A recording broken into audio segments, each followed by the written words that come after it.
What's up, y'all? It's Daniel, your Shoemmelier, and today we have a twofer. That's right, 2 shoes released earlier this year, and when I saw the photos of them, I knew I had to have them. And while I did not grab them when they came out, so I didn't pay retail, yes, I did pay resale, but the price finally settled down to a point where I felt, okay, I'm gonna grab both of these shoes. And while up to this point, I have only purchased 1 mid and have 0 lows, I'm very excited to get both of these shoes into my Shoemmelier because they're so choice. If you have the means, I highly recommend it. So today, we're gonna talk about the Air Jordan 1 Low Paris and the Air Jordan 1 Mid Milan. Now right off the bat, both of these are beautiful shoes. Yes, they're Jordan 1s, and while they're not luxury shoes, I will say that the quality of the materials, the quality of the design, everything about both these shoes just scream, well, a little bit of style, a little bit of substance, a little bit of fashion, which makes sense because Paris and Milan are both known for fashion.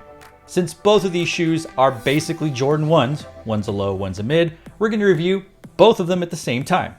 Starting with the Paris shoe, the blue, white, gray, with just a touch of gold colorway of the Paris shoe brings to mind the blue roofs found on buildings in Paris, as well as the golden lights found at the Louvre, Arc de Triomphe, and the Eiffel Tower.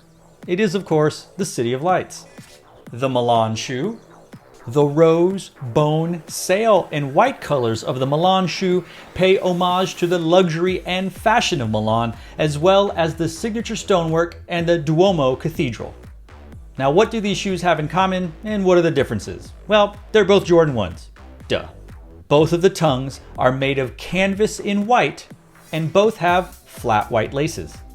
While both have a white leather tag on the top of the tongue with the Air and Jumpman logo debossed, the Paris is in gold, which matches its aglets, while the Milan is in rose gold, also matching its aglets. The toe vamps on both shoes are made of suede, with light gray on the Paris and a beige sand-like color on the Milan. While the Paris has shades of blue suede around the toe guard and heel of the shoe, the Milan has a dark sand-like color, which takes on the likeness of marble with waves taking on the likeness of the Italian stonework. Both have eye stays made of suede, as well as leather found closer to the toe box and toe vamp.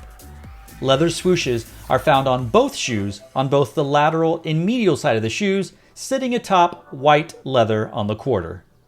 While the Milan mid has the Air Jordan wings branding debossed into the lateral side of the mid top of the shoe, because it's a low, the Paris has the Air Jordan wings branding on the back of the shoe on the blue suede heel counter.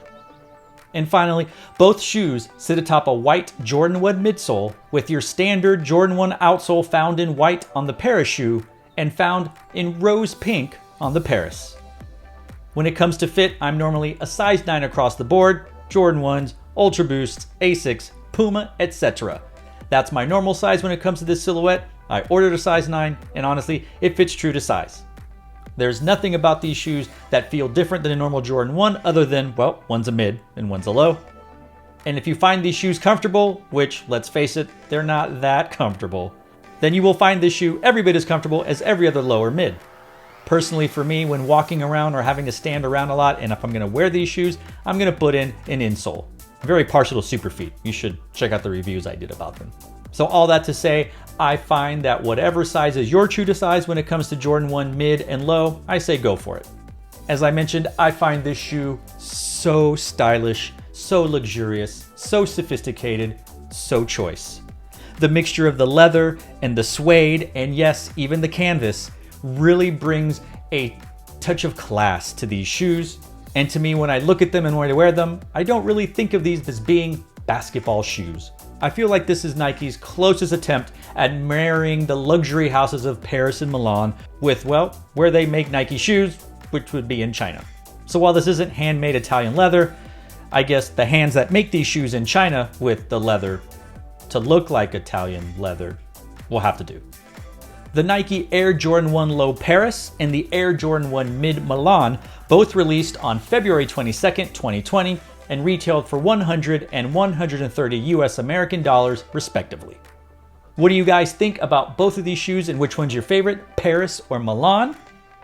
Has anybody out there actually hooped in these shoes? And do you find that these shoes are luxurious, sophisticated, classy, or is it just because it doesn't look like a standard Jordan 1? I'm being confused into thinking it's a better shoe than it really is. It's happened before, and it'll happen again.